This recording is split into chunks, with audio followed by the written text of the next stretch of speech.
আব্দুল্লাহ ইবনে হুশাম রাহমাতুল্লাহি আলাইহি বলেন, নতুন বছর বা মাস শুরু হলে সাহাবাগণ গুরুত্বকে দোয়া তালিম দিতেন। সাহাবাগণ দোয়া করতেন, আল্লাহুম্মা আদখিলহু আলাইনা মিন আমনি ওয়াল ঈমান ওয়াস সালাম ওয়াল ইসলাম ওয়া লা তা'রিফ মিনাশ শাইতানি ওয়াল মিনার রাহমান।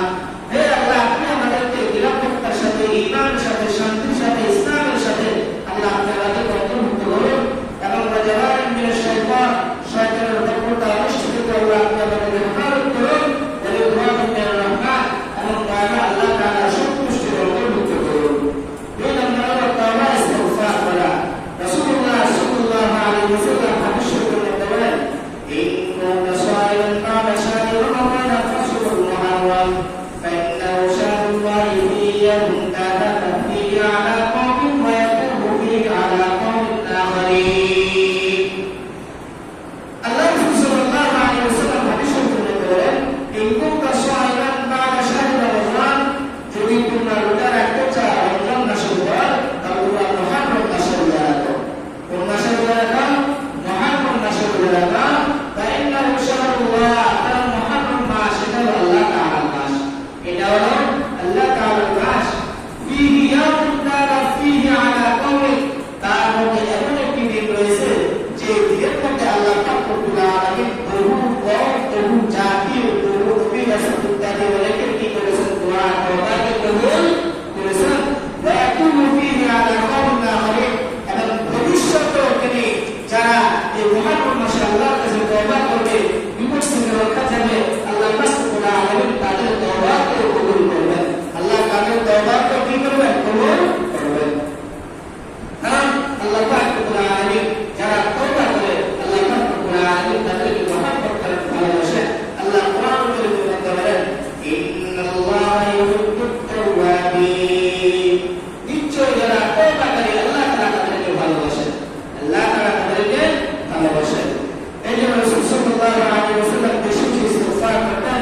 হাদিস শরীফে এসেছে, রাসূলুল্লাহ সাল্লাল্লাহু আলাইহি ওয়াসাল্লাম বলেন, ওয়াল্লাহি ইন্নী লা আস্তাগফিরুল্লাহ ওয়া আতুবু ইলাইহি ফি ইয়াওমিন আকতার মিন 70 মাররা।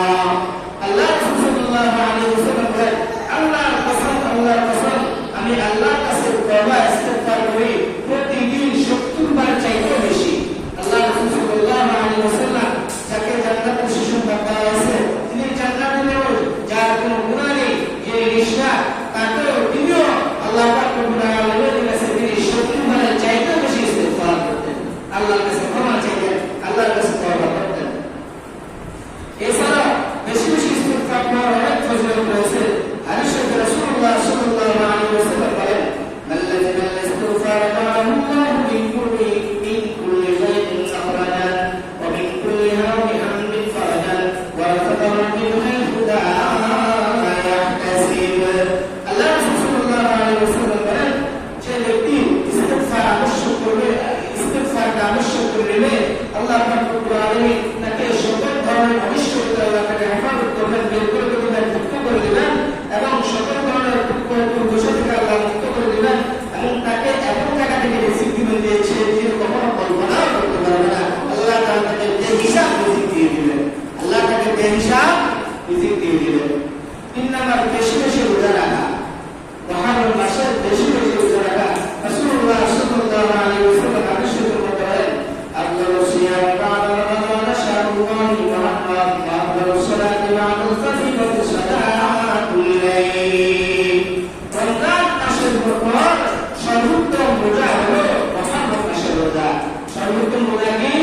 মুহররম মাসের রোজা। 4 নম্বর হলো বেশি বেশি নেক আমল করা। এই মাসের মধ্যে বেশি বেশি নেক আমল করা, দোয়া ইস্তিগফার, নফল নামাজের ক্ষেত্রে বেশি বেশি আমল করা।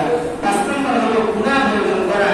আল্লাহ রাসূল বলেছেন, আল্লাহ পাক রব্বুল আলামিন কোরআন কারীমের মধ্যে বলেন, ফালা তাযলিমু ফীহিন্না আনফুসাকুম, তোমরা নিজেরা এই মাসের মধ্যে, এই সময়ের মধ্যে, এই মাসগুলোর মধ্যে তোমরা নিজেদের উপর জুলুম করো না, অন্যায় করো না, গুনাহের কাজ করো না।